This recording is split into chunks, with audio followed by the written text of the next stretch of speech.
Bonsoir les amis, j'espère que vous allez bien. Écoutez, cette vidéo m'a été suggérée par un des internautes qui a soulevé une idée, un thème, une question très intéressante. Voilà, c'était le sevrage des neuroleptiques, l'expérience que j'en ai eue de ce sevrage des neuroleptiques. Et voilà, c'est tout simplement l'objet de cette vidéo. Alors ce fameux sevrage des neuroleptiques, mon expérience avec ça, j'avais comparé ça effectivement, j'avais employé une hyperbole à l'époque dans un de mes premiers témoignages, j'avais dit que c'était pire que l'héros. Donc c'est une hyperbole parce qu'en fait j'en sais rien, moi j'ai jamais pris de drogue, de l'héros, tout ça j'ai jamais touché. C'était pour vous dire les amis que ce fut très très très dur et que ça a été carrément la merde. Alors, pourquoi c'est très dur d'arrêter ces molécules? Pour des multiples raisons. Et accrochez-vous bien à vos fauteuils parce que ce que je vais vous raconter, j'espère que ça va foutre encore un bon coup de pied dans la fourmilière, je l'assume totalement. Alors d'abord, ce qu'il faut bien comprendre, c'est qu'avant qu'on me file ça en fait, mon cerveau fonctionnait avec ses paramètres propres. Il n'était pas intoxiqué, c'est le seul mot que je trouve, mais à mon avis c'est le meilleur. Par ces molécules chimiques, voilà, il avait son mode de fonctionnement, et ce, sur l'hypothèse, sur la base de l'hypothèse dopaminergique, on va gentiment me filer ça, je le rappelle encore une fois, sans aucun symptôme positif, aucun délire, aucune hallucination, aucune désorganisation. Donc, moi, dans mon cas, peut-être que ça a foutu encore plus le bordel, mais je vais y revenir par la suite. Ça a foutu le bordel, puisque automatiquement, voilà, la voie ciblée n'étant pas la bonne, ça a été se greffer au ras des chaussettes sur la voie mésocorticale, ce qui m'a provoqué les symptômes déficitaires secondaires, pour parler clairement, une méga dépression avec tout ce qui va avec. Apragmatisme, aboulie, voilà, aucune volonté, vous n'êtes tout simplement plus rien. Ce qui va conforter, entre parenthèses, la psychiatre qui m'a suivi de mi-2018 à début 2020, dans le fait que j'avais bien un problème et que c'était les symptômes négatifs d'une schizophrénie. Bref, revenons sur le sevrage des molécules. Donc moi, j'ai pris ça pendant 3 ans. Ça m'a pas enlevé mes crises d'angoisse. En revanche, lorsque j'ai arrêté ces joyeuses petites pilules, tout d'un coup, je me suis mis à devenir parano, chose qui ne m'était jamais arrivée. Donc là, on peut parler de symptômes positifs. C'est là où c'est encore plus fort que Roquefort, et là où je peux prouver que je disais que ces neuroleptiques non seulement entretenaient la maladie, mais provoquaient les symptômes pour lesquels beaucoup de patients sont supposés être soignés.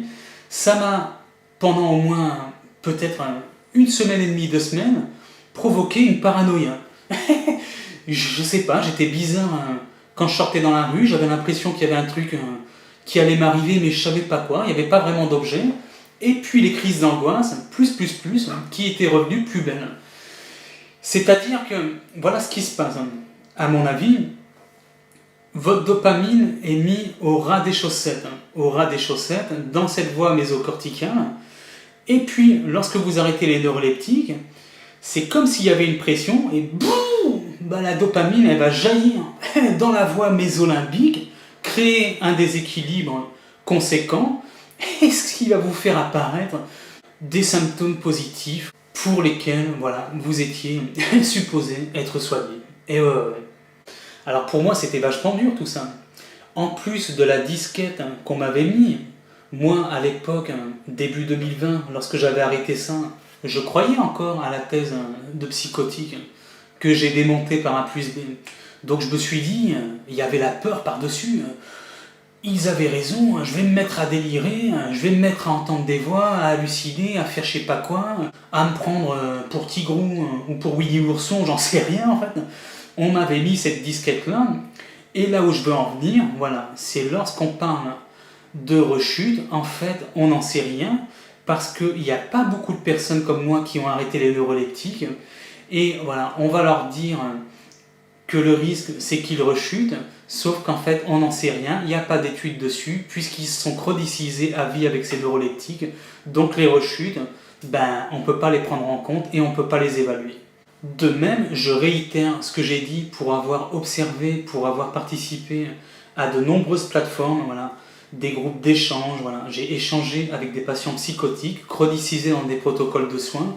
Je peux vous dire que, excusez-moi, les mecs, ça les empêche pas de délirer en fait. Donc les médicaments, ils marchent pas aussi bien qu'ils veulent nous le faire croire. Et même, je suppose qu'ils provoquent, qu'ils déséquilibrent la voie dopaminergique, cette fameuse hypothèse dopaminergique. En gros, le truc, il va dans tous les sens. Écoutez, je vais essayer de vous donner une image. Par exemple, j'avais des infiltrations chez moi. J'ai voulu boucher les fissures. Je bouche les fissures pour stopper l'infiltration. Vous allez prendre la même hypothèse dopaminergique, on va stopper le flux de dopamine pour soi-disant stopper des symptômes positifs.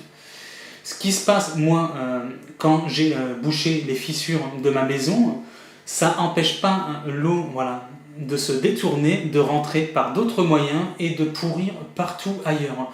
Donc là où je veux en venir, c'est que l'hypothèse dopaminergique reste une hypothèse. Les neuroleptiques créent des déséquilibres chimiques qu'on ne peut absolument pas évaluer. On n'a pas assez d'imagerie, on n'a pas assez d'études.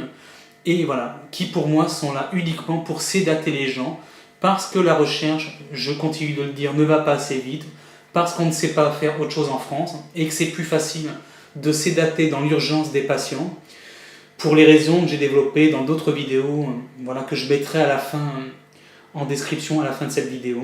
Voilà les amis. Alors je vais essayer de conclure cette vidéo et de revenir un petit peu sur le sevrage.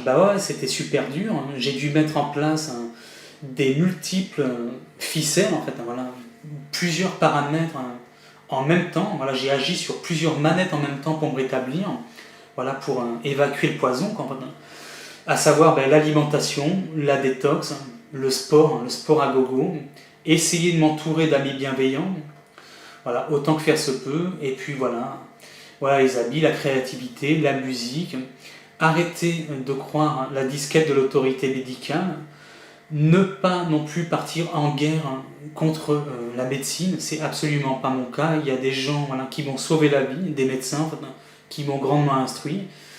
Voilà les habits, écoutez, j'espère que j'ai à peu près fait le tour. Je pense que j'étais un petit peu énervé, mais ma vidéo elle vaut ce qu'elle vaut. N'hésitez pas à me poser des questions en commentaire. En attendant, prenez bien soin de vous et à très bientôt pour une prochaine vidéo. Ciao ciao.